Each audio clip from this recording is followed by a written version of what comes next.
मेरा आज का वीडियो एनसीईआरटी पर आधारित जैकबोट से संबंधित है। आज का वीडियो में मैं क्लास 10 का इकोनॉमिक सब्जेक्ट का चैप्टर 1 के बारे में डिस्कस करने जा रहा हूँ। इसे ध्यान से सुनिए और लाइक कीजिए, शेयर कीजिए और बेल आइकन को ज़रूर दबाइए। और यदि मेरे चैनल में आप नए हैं तो सब्सक्राइब कीजिए। तो चलिए हम बिना देर किए आज का वीडियो शुरू करते हैं।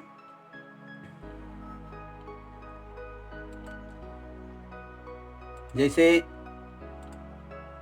ये इकोनॉमिक्स का चैप्टर 1 का फर्स्ट चैप्टर है। यहाँ हम देख रहे हैं विकास जो है, जिसका हिंदी और इंग्लिश में होता है डेवलपमेंट। यहाँ हम देख रहे हैं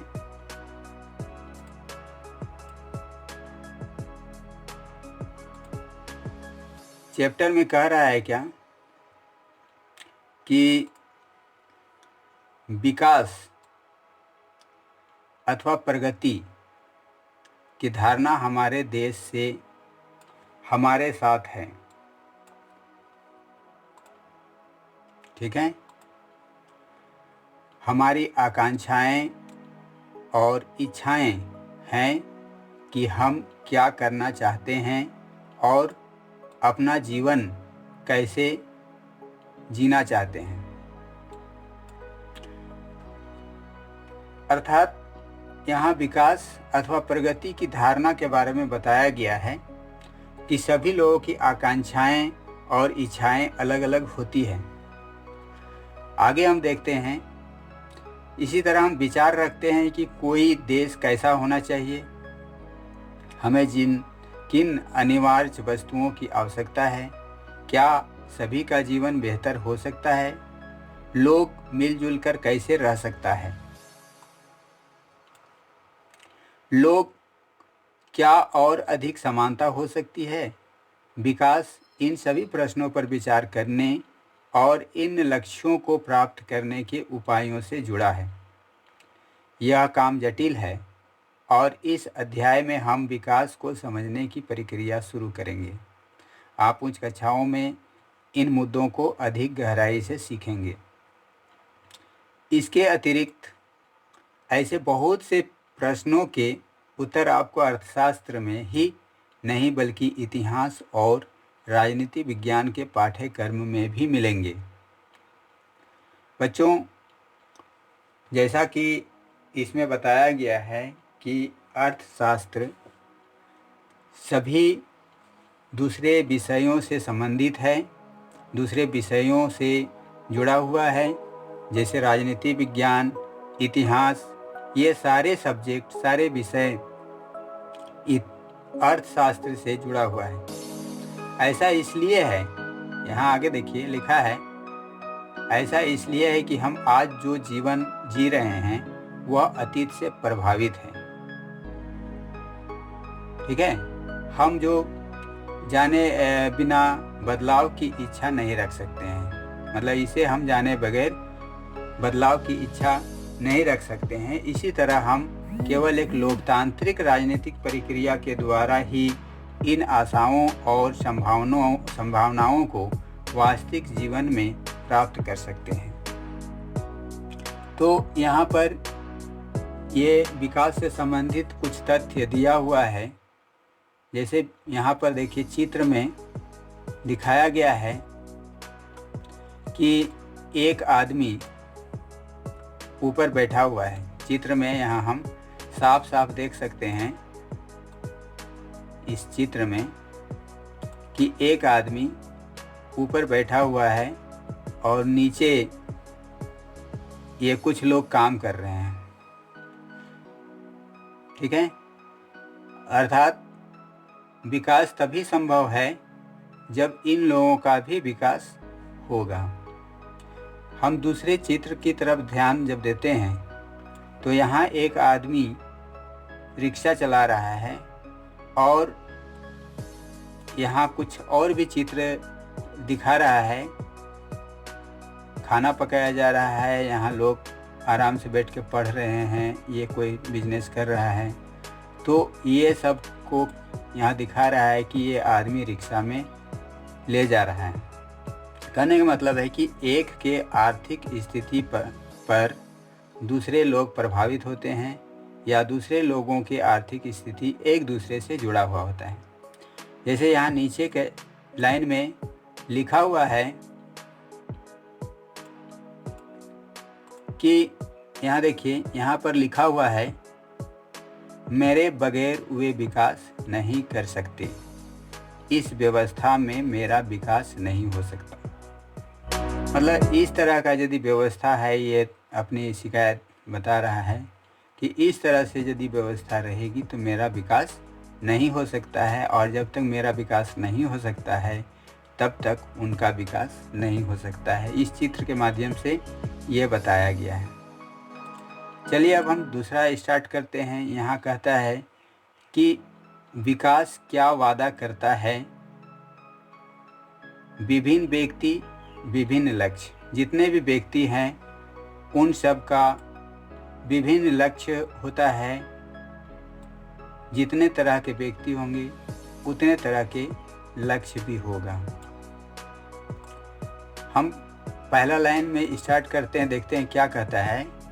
यहाँ कह रहा है कि हम यह कल्पना करने का प्रयास करें कि तालिका 1.1 में, नीचे यहाँ तालिका दिया हुआ है, ये तालिका दिया हुआ है, ठीक है।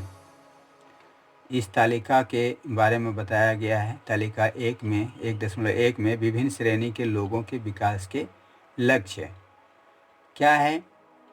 यहाँ पर कह रहा है कि तालिका 1.1 में दी गई सूची के अनुसार लोगों के विकास का क्या अर्थ हो सकता है। लोगों के विकास का क्या अर्थ हो सकता है, उनकी क्या आकांक्षाएं हैं, मतलब क्या इच्छाएं हैं। आप देखेंगे कि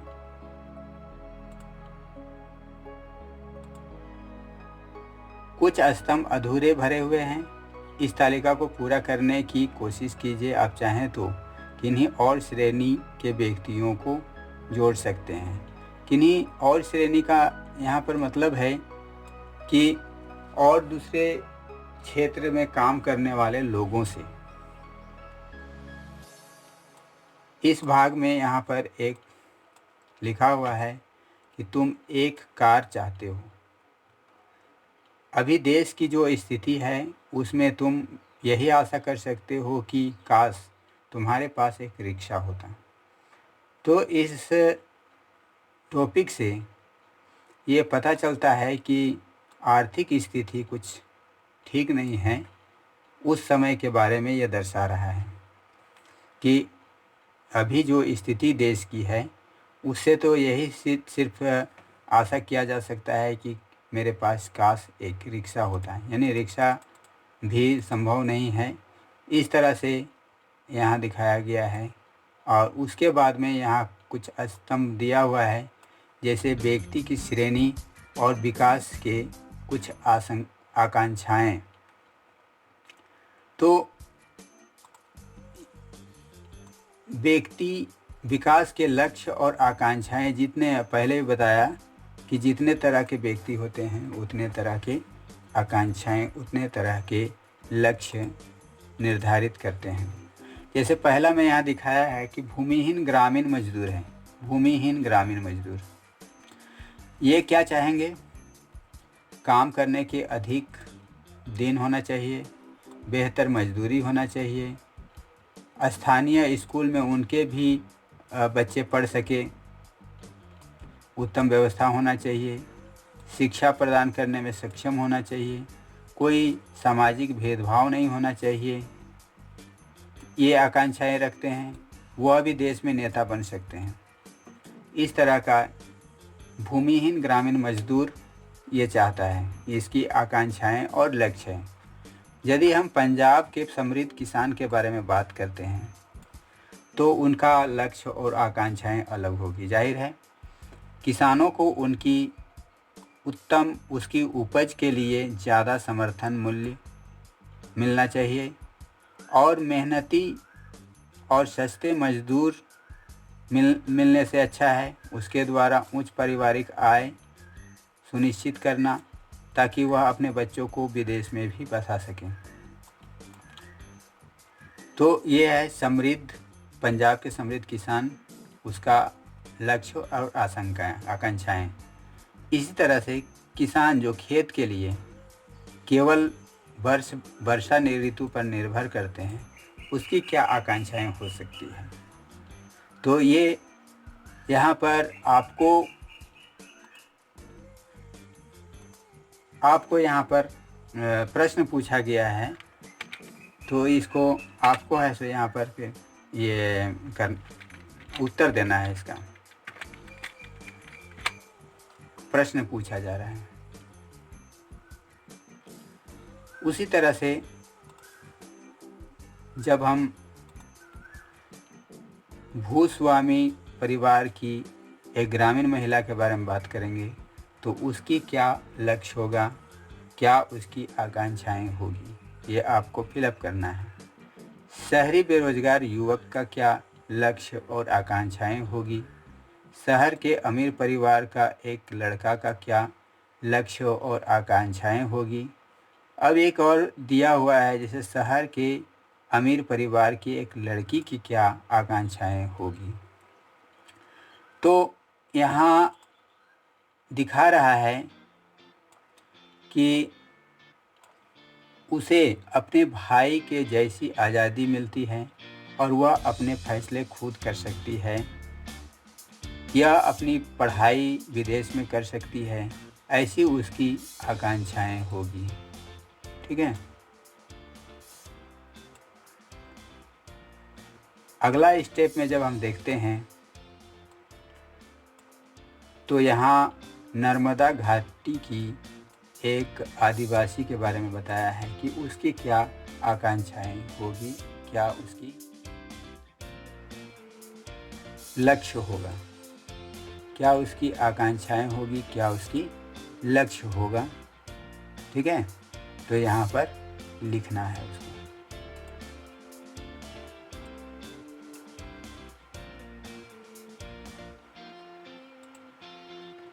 यहाँ पर लिखना है, ये क्वेश्चन है। उसी तरह यहाँ आपको ऐड करना है और दूसरे में। अब हम चलते हैं पेज नंबर 3 पे, जिसमें यहाँ पर लिखा है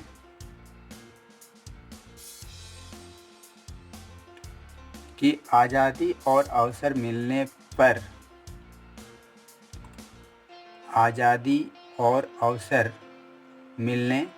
और भाई भी घर के काम में हाथ बटाएगा की आशा रखती है। कौन?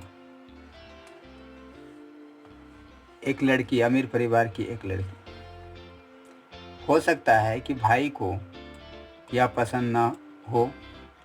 इसी तरह अधिक बिजली पाने के लिए उद्योगपति ज़्यादा बांध चाहते हैं, लेकिन इसे अपनी ज़मीन जलमग्न हो सकती है और उन लोगों का जीवन अस्त व्यस्त हो सकता है जो बेघर हो जाए, जैसे कि आदिवासी। वे इसका विरोध कर सकते हैं और हो सकता है कि वे अपने खेतों की सिंचाई के लिए केवल छोटे छोटे बांध जो होता है उसको चैक बांध कहते हैं, तो चैक बांध चाहेगा या तालाब ही पसंद करेगा। ठीक है।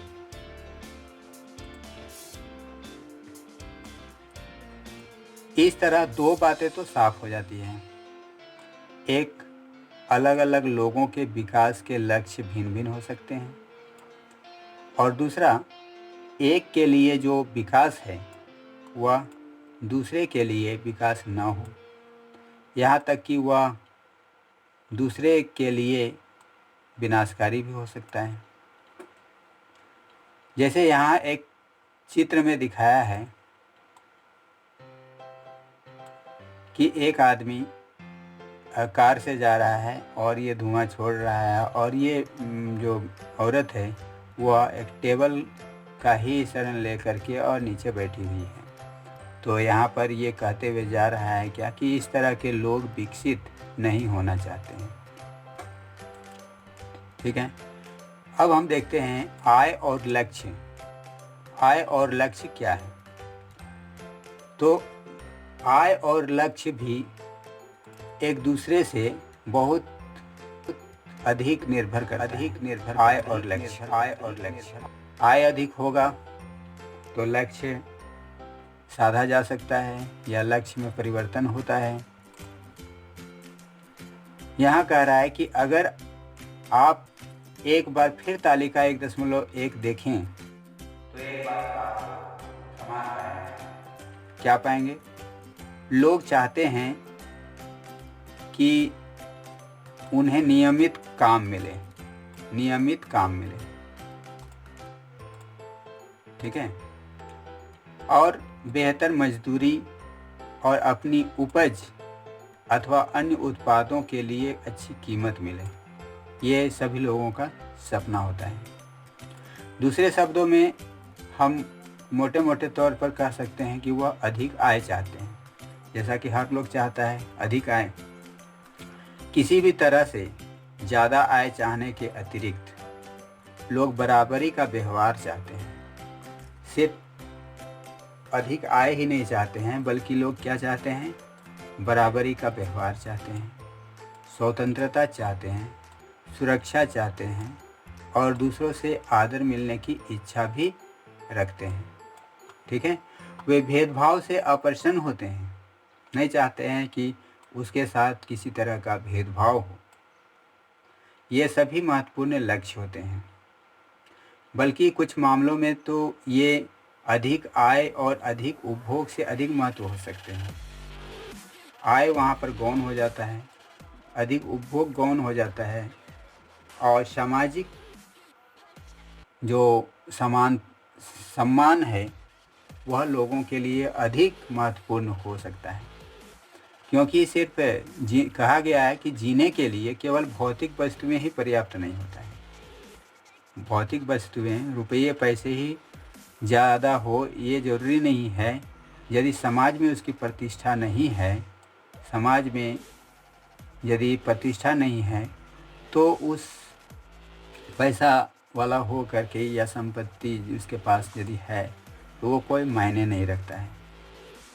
आगे कहा है कि द्रव्य अथवा उसे खरीदी जा सकने वाली भौतिक वस्तुएं एक कारक है जिस पर हमारा जीवन निर्भर है। कहने का मतलब है कि भौतिक वस्तुएं क्या है? भौतिक वस्तुएं वह कारक है जिस पर हमारा जीवन निर्भर है, अर्थात हम अपने जीवन में उसका इस्तेमाल करते हैं अपने जीवन को सुखी बनाने के लिए, अपने लाइफ को कंफर्टेबल बनाने के लिए उसकी हमें ज़रूरत होती है। लेकिन जो विशेष रूप से जरूरी है वह है सामाजिक प्रतिष्ठा। आगे बोला है, लेकिन हमारा बेहतर जीवन ऊपर लिखी अभौतिक वस्तुएं, जो मैंने पहले बताया कि समाज में आदर पाने की इच्छा रखता है, तो वे सब जो अभौतिक वस्तुएं हैं उस पर निर्भर करता है। अगर आपको यह बात स्पष्ट नहीं लगती है तो अपने जीवन में अपने मित्रों की भूमिका के बारे में सोचिए। अपने मित्रों की भूमिका के बारे में सोचिए। यहाँ पर ये बताया गया है कि मित्र जब हम बनाते हैं तो यहाँ पर हमें यह उम्मीद या हम इच्छा नहीं रखते हैं कि अपने मित्र से हमें पैसे मिले या संपत्ति मिले। ठीक है, तो यहाँ वो मायने नहीं रखता है, और अपने मित्र का भूमिका अपने जीवन में बहुत ही अधिक होता है। तो इस तरह से ये अभौतिक वस्तु है, अपना मित्र जो है अभौतिक वस्तु है और इसकी हमें आवश्यकता होती है। तो आपको उनकी मित्रता की इच्छा हो सकती है। जैसे हम कोई आदमी को देख करके, हाँ, उसका पर्सनालिटी का इफ़ेक्ट हमारे जीवन में पड़ता है, हमारे दिलो दिमाग में पड़ता है। हम किसी को देख करके ये सोचने लगते हैं कि हमें उससे दोस्ती करनी चाहिए। इसी तरह और भी बहुत से चीज़ें हैं जिन्हें आसानी से मापा नहीं जा सकता है, लेकिन उनका हमारे जीवन में बहुत ही महत्व है। उनकी प्रायः हम उपेक्षा कर दी जाती है, लेकिन यह निष्कर्ष निकालना गलत होगा कि जिसे मापा नहीं जा सकता है वह महत्व नहीं रखता है। ठीक है, यहाँ इस चित्र में ये दिखाया गया है कि लोग सरदार सरोवर बांध नर्मदा नदी बांध सरोवर बांध में वृद्धि नर्मदा नदी पर सरदार सरोवर बांध की ऊंचाई में वृद्धि किए जाने के विरोध में यह प्रदर्शन किया जा रहा है। यह इस चित्र में दिखाया जा रहा है। ठीक है, अब हम देखते हैं, एक और उदाहरण लेते हैं। एक और उदाहरण देखिए, अगर आपको कहीं दूर दराज के इलाके में नौकरी मिलती है तो इसे स्वीकार करने से पहले आप आय के अतिरिक्त बहुत से कारकों पर विचार करेंगे, जैसे आपके परिवार के लिए क्या सुविधाएं उपलब्ध होगी, काम करने का वातावरण कैसा होगा, ठीक है, या सीखने के क्या अवसर होंगे। यही हम देखते हैं।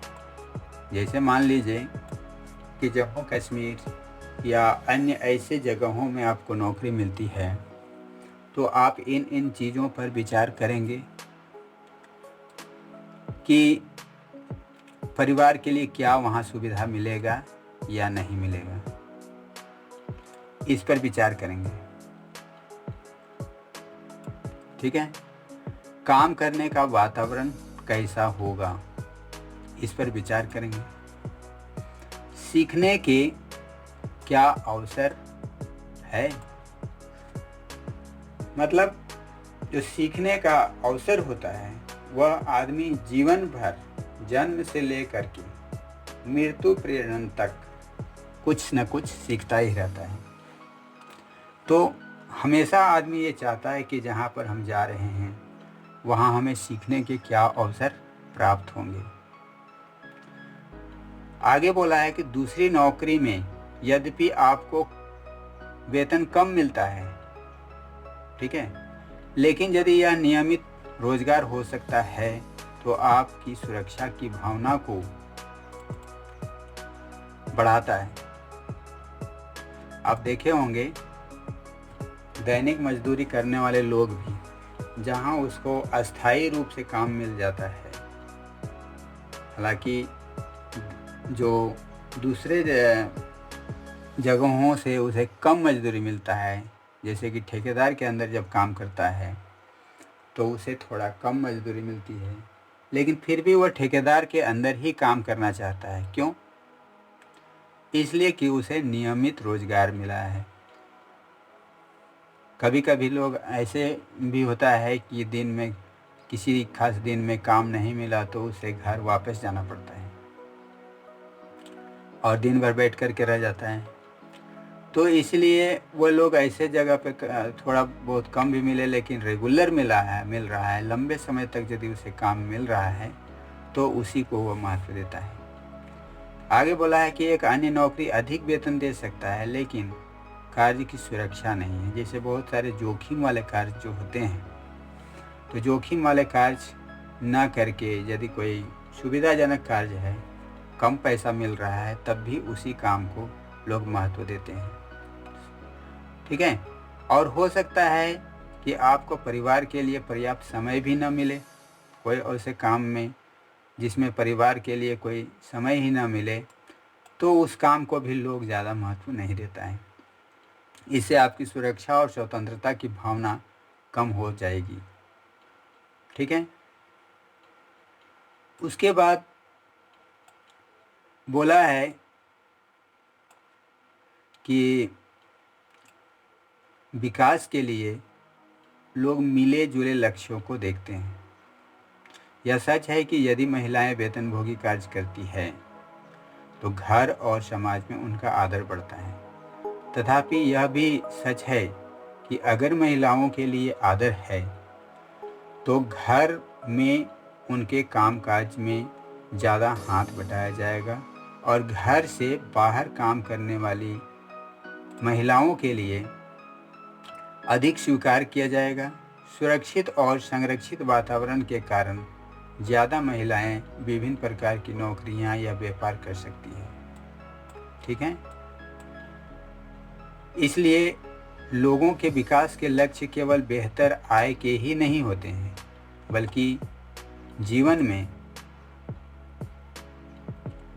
अन्य महत्वपूर्ण चीज़ों के बारे में भी हो सकते हैं। ठीक है, अब है यहाँ जैसे कुछ सवाल पूछा गया है, आओ इन पर विचार करें। ये क्वेश्चन है, आओ इन पर विचार करें। पूछा है क्या, अलग अलग लोगों की विकास की धारणाएं अलग क्यों हैं? तो जैसा कि हमने बताया कि अलग अलग जगह में लोग रहते हैं, वहाँ उनकी आवश्यकताओं के अनुसार से, उनकी सामाजिक परिस्थिति के अनुसार से अलग अलग धारणाएं होती हैं।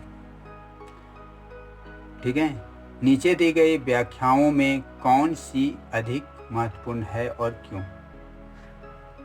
तो यहाँ पर 2 ऑप्शन दिया हुआ है, क्योंकि लोग भिन्न होते हैं, क्योंकि लोगों के जीवन की परिस्थितियाँ भिन्न हैं। ठीक है, तो ये जो है ये ऑप्शन सही है। इसी तरह से यहाँ पर ये कुछ क्वेश्चन दिया हुआ है, स्टूडेंट को चाहिए कि ये क्वेश्चन जो है आओ इन पर विचार करें। ये जितना अभी हमने ट्यूटोरियल दिया, पढ़ाया, उतने में से ये है और इसको करना ज़रूरी है। अब हम चलते हैं अगला पड़ाव की तरफ, जो है राष्ट्रीय विकास। राष्ट्रीय विकास का क्या अर्थ है?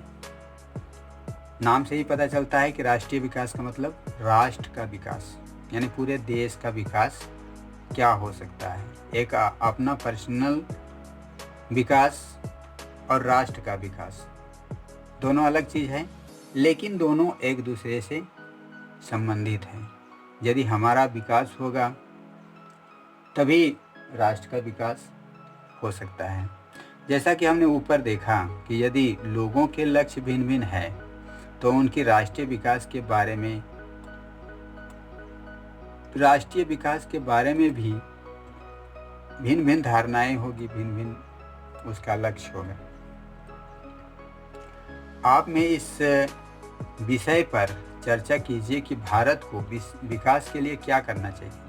यदि आपसे ये प्रश्न पूछा जाए कि आपके हिसाब से भारत का विकास कैसे हो सकता है, भारत का विकास कैसे किया जा सकता है, तो सभी का अपना अलग अलग राय होगा। ये स्वाभाविक है।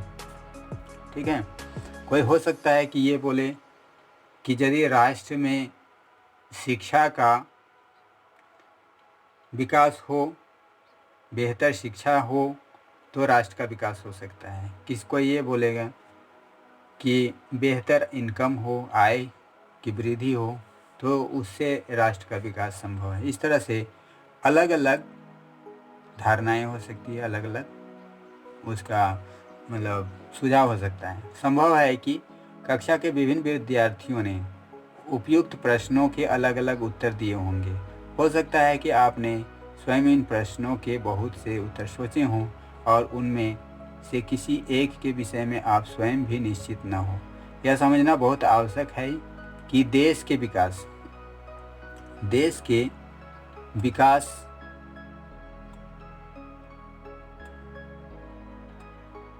के विषय में विभिन्न लोगों की धारणाएं भिन्न या परस्पर हो सकती है। जितने भी तरह के लोग होंगे उसकी धारणाएं उन एक जैसा नहीं होगा, भिन्न भिन्न होगा, अलग अलग होगा, परस्पर विरोधी होगा। लेकिन क्या सभी विचारों को बराबर का महत्व दिया जा सकता है? या यदि परस्पर विरोधी हैं तो निर्णय कैसे लिया जाएगा, कैसे किया जाएगा? सभी के लिए न्यायपूर्ण और सही राह क्या होगी? ये कुछ प्रश्न है। क्या प्रश्न है कि सभी के विचार को बराबर का महत्व दिया जा सकता है? यदि परस्पर विरोधी है तो निर्णय कैसे किया जाए? सभी के लिए महत्वपूर्ण और सही राह क्या होगी? हमें यह भी सोचना होगा कि क्या कार्य करने का कोई बेहतर तरीका हो सकता है? क्या इस विचार से बहुत से लोगों को लाभ होगा या कुछ को लाभ होगा? राष्ट्रीय आय, राष्ट्रीय विकास का अभिप्राय, इन सब प्रश्नों पर विचार करना है। यदि हमने यहाँ ऊपर जो प्रश्न बताया, इन सब प्रश्नों का सही सही उत्तर मिलेगा, वही राष्ट्र का विकास कहलाता है। जैसे यहाँ पर एक दिया हुआ है एक जगह कि इस विकास से बहुत से लोगों को लाभ होगा कि कुछ लोगों को लाभ होगा। बहुत से लोगों को लाभ होगा कि कुछ लोगों का लाभ होगा। यदि बहुत सारे लोग, कोई यदि योजना है, कोई परियोजना है और वह यदि किया जा रहा है और उससे बहुत सारे लोगों को लाभ होगा तो वो किया जाना चाहिए। वह राष्ट्र के विकास में होता है। ठीक है, आगे हम देखेंगे। यहाँ पर आओ इन पर विचार करें। यह है, इसमें क्या है कि यहाँ बगल में चित्र दिया हुआ है, हम दिखा रहे हैं। यहाँ देखिए, बगल में चित्र है और उसके नीचे बहुत सारे झोपड़ी हैं। ये देखिए, देख रहे हैं, ये बहुत सारे झोपड़ी है नीचे और वो एक बहुत बड़ा मकान है। तो क्या हम इस क्षेत्र को विकसित क्षेत्र कहेंगे? स्वाभाविक है कि नहीं कहेंगे, क्योंकि सिर्फ कुछ लोग बिल्डिंग में रहेगा और बाकी लोग झोपड़ी में व्यतीत कर रहा है, तो हम इस क्षेत्र